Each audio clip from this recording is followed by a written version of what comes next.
Close your eyes and imagine this: a world without wheels. No cars rushing past, no trains gliding across the land, no planes streaking through the sky. Just people walking, carrying, dragging. It's almost impossible to picture. Now, fast forward. We live in a time where rockets launch satellites, electric cars glide silently down smart highways, and people talk about vacations on Mars. How did we get here? The journey of transportation is one of the most exciting tales in human history. It's a story filled with invention, struggle, speed, and pure imagination. From the rough wooden carts of ancient Mesopotamia to the roaring engines of today's space vehicles, transportation has shaped everything. Where we live, how we work, who we meet, and what we dream about. Every major shift in society can be tied to a leap in how we move. Let's explore the fascinating evolution of transportation, its breakthroughs, its impact, and the surprising ways it's changed the world. The ride is long, the scenery incredible, and the destination out of this world. The wheel that changed everything. The wheel might look ordinary today, but it was one of the most groundbreaking inventions in human history. Before the wheel, travel was slow and painful. People walked everywhere. If they needed to carry something heavy, they dragged it on the ground or used sleds. Imagine trying to move logs, rocks, or food for miles this way. It was exhausting. Then, around 3500 BCE, in ancient Mesopotamia, someone came up with a revolutionary idea. What if they could make a round object turn under a platform to move it forward? This idea gave birth to the wheel. At first, it wasn't even used for travel. It was used for pottery. Early potters discovered that spinning clay made it easier to shape bowls and jars. But someone soon realized the wheel could do more. They attached it to a cart, and movement was never the same. Animals like oxen and donkeys pulled these early carts. Suddenly, people could transport more goods, travel farther, and do it all faster. Trade expanded. Farmers reached distant markets.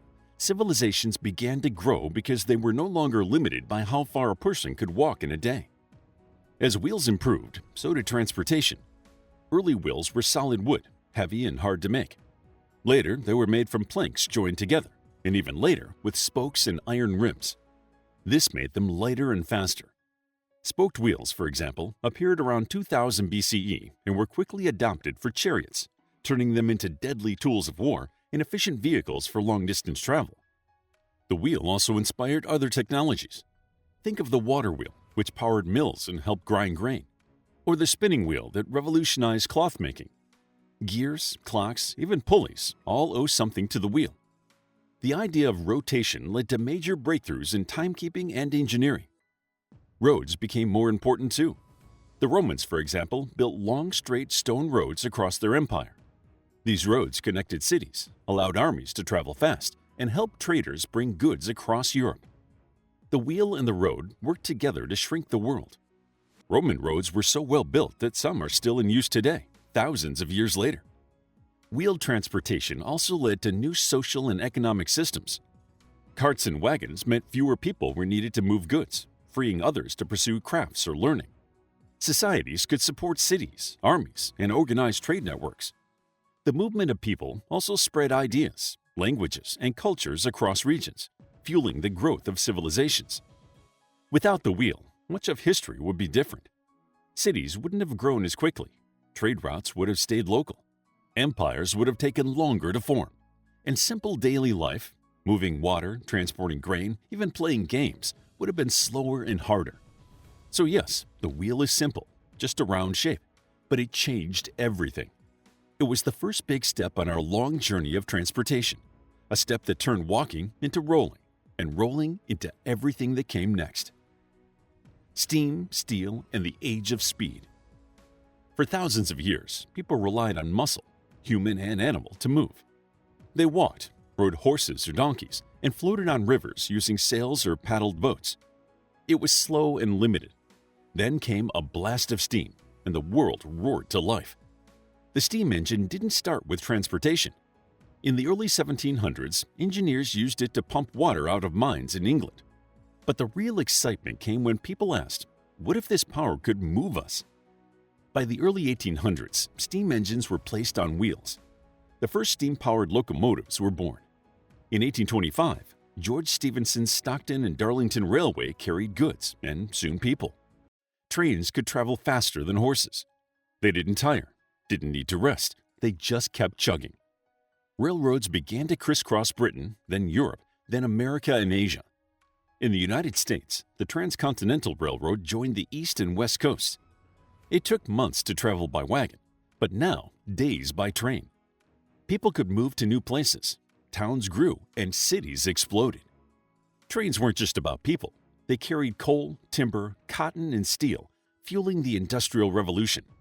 Steam changed industry, powering factories, moving ships, and making goods cheaper and faster to produce. Life sped up in every way. The steam locomotive also brought cultural shifts. News traveled faster. Books and newspapers moved quickly across regions. Ideas spread, and national identities grew stronger. Cities became hubs of learning, art, and commerce. Steamships crossed oceans, ignoring wind and weather. They carried immigrants to new lands, soldiers to distant wars, and products around the globe. Ports buzzed with activity, and trade became global. The SS Great Western, launched in 1838, was among the first steamships to cross the Atlantic. Others soon followed, connecting continents in ways never seen before. Shipping goods no longer depended on the wind or seasons. Predictability changed everything. But steam came with a cost. Coal smoke darkened skies, cities filled with soot. Workers in steam factories faced long hours and dangerous conditions. Still, there was no turning back. The steam engine had opened the door to speed, and the world rushed through it. The rise of the automobile and the birth of modern life. Before cars, cities were loud with the sound of horses. Streets were full of carts, carriages, and the smell of manure. Travel was slow, tiring, and not always safe. Then, in the late 1800s, inventors in Germany built something wild, a small carriage with a motor. It ran on gasoline and didn't need a horse. These early cars were clunky, loud, and expensive, and people didn't trust them. But one man changed that. Henry Ford didn't invent the car, but he made it for the people. In 1908, he introduced the Model T, a simple, sturdy, and cheap car. Why so cheap? Because he used assembly lines. Each worker did one task. Cars rolled off the line fast and at low cost. Suddenly, regular people could own cars, and everything changed. Families moved to the suburbs. Roads were built across countries, and motels, gas stations, and drive-in diners sprang up. A new way of living was born. Cars brought freedom. You could leave town anytime, go on vacation, and escape bad situations. For teenagers, it meant independence. For women, it meant mobility and new choices. Cars also shaped economies. The auto industry became a powerhouse, creating millions of jobs. Rubber, glass, steel, these industries grew. Advertising boomed as car companies sponsored races, radio shows, and sports. But cars also brought problems like traffic jams, accidents, and pollution. Cities were redesigned for cars, not people. Parking lots replaced parks, and public transportation declined, while air quality suffered. Still, cars became a symbol of the modern world. They stood for speed, choice, and the future. They also sparked innovation: airbags, GPS, and electric engines. Now, we dream of self-driving cars and flying taxis. The car turned the wheel of progress faster than ever before. Into the sky and beyond, planes, rockets, and the future. The idea of flying has always amazed people. For thousands of years, humans looked up at the birds and dreamed of soaring through the skies. Ancient myths from every culture are filled with flying beings: winged horses, gods with feathers, magic carpets, and even humans with mechanical wings. Leonardo da Vinci sketched designs for flying machines in the 1400s. But for most of history, flight remained a fantasy, a dream kept alive by hope and imagination. All of that changed on December 17, 1903. On a windswept beach in Kitty Hawk, North Carolina, two bicycle makers from Ohio, Orville and Wilbur Wright, launched a strange contraption made of wood and cloth into the air. It flew just 12 seconds and covered only 120 feet, but that short hop made history.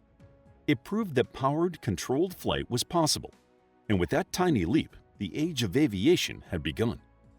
The following years saw rapid progress. Engineers, inventors, and daredevil pilots pushed the limits of what airplanes could do. By World War I, aircraft were used in combat for the first time.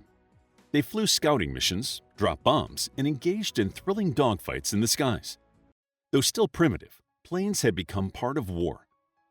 In the 1920s and 1930s, aviation took off in peacetime too. Air shows thrilled crowds. Pilots became heroes. Charles Lindbergh captured the world's attention in 1927 when he made the first solo nonstop flight across the Atlantic Ocean. Amelia Earhart followed with record-breaking flights and a bold spirit that inspired women everywhere. These pioneers proved that flight could connect distant parts of the globe. As planes improved, airlines were born. The first commercial flights were short and bumpy, but by the mid-20th century, air travel had become smoother, faster, and more reliable. After World War II, passenger jets revolutionized global transportation. People could now fly across oceans in a matter of hours instead of days. Business, tourism, migration, and cultural exchange all boomed. Then came a new frontier: space. In 1961, Soviet cosmonaut Yuri Gagarin became the first human to orbit Earth. Just 8 years later, American astronaut Neil Armstrong stepped onto the surface of the moon, uttering the famous words, "That's one small step for man, one giant leap for mankind." The world watched in awe. Space was no longer the final frontier. It was the next destination. The space race between the US and the Soviet Union led to powerful rockets, space stations, and robotic missions to explore other planets. Satellites began to orbit Earth, helping with communication, weather forecasting, and navigation. We began to understand our planet better from space. Today, the dream of flight has grown even bigger. Rockets can carry astronauts and cargo to the International Space Station. Private companies like SpaceX, Blue Origin, and Virgin Galactic are turning space travel into a business. Elon Musk's dream of colonizing Mars seems bold, but not impossible. Reusable rockets are lowering costs. Space tourism, once a fantasy, is now a service for the ultra-wealthy and may one day become affordable for many. Meanwhile, back on Earth, the skies are still evolving. Drones deliver packages and monitor farms. Some cities are testing flying taxis. Aircraft are becoming more electric, more efficient, and more autonomous. Engineers are developing supersonic jets that could cut long-haul flights in half. Hypersonic planes might one day take us from New York to Tokyo in under 2 hours. But with all this excitement comes a warning. Airplanes and rockets burn fuel, releasing greenhouse gases into the atmosphere. Climate change is a global crisis, and future transportation must be part of the solution, not the problem. The aviation and aerospace industries are now working on greener technologies: hydrogen fuel, solar-powered planes, electric engines, and carbon capture systems. The future of flight is not just about speed, it's about sustainability. It's about making sure that everyone, not just the wealthy, can benefit from the skies. It's about connecting people without harming the planet. And it's about pushing beyond boundaries, not just for fun, but to learn, to grow, and to build a better future. From fragile wings of wood to roaring space shuttles, the story of human flight is still unfolding. The Wright brothers gave us a lift. Now it's up to us to decide how high and how wisely we fly. The sky is no longer the limit. It's just the beginning. Conclusion: transportation has never just been only about moving people and things. It's been about moving ideas, building connections, and opening up worlds. Every great leap in transportation has brought people closer, sparked new industries, changed landscapes, and reshaped daily life. Roads became lifelines. Railroads turned towns into cities. Cars gave people freedom, and planes made the world smaller. Now, with rockets and electric dreams, the future seems limitless. As we look ahead, we must remember the incredible journey it took to get here and the responsibility that comes with shaping what comes next. Our movement defines our world. Let's make sure we keep moving forward, wisely, sustainably, and boldly. How would you like to get a deeper understanding of history, impress your friends, and predict the future more accurately based on past events? If this sounds like something you might be into, then check out the brand new Captivating History Book Club by clicking the first link in the description. Also, grab your free Mythology Bundle ebook while they're still available. All links are in the description. If you enjoyed the video, please hit the like button and subscribe for more videos like this.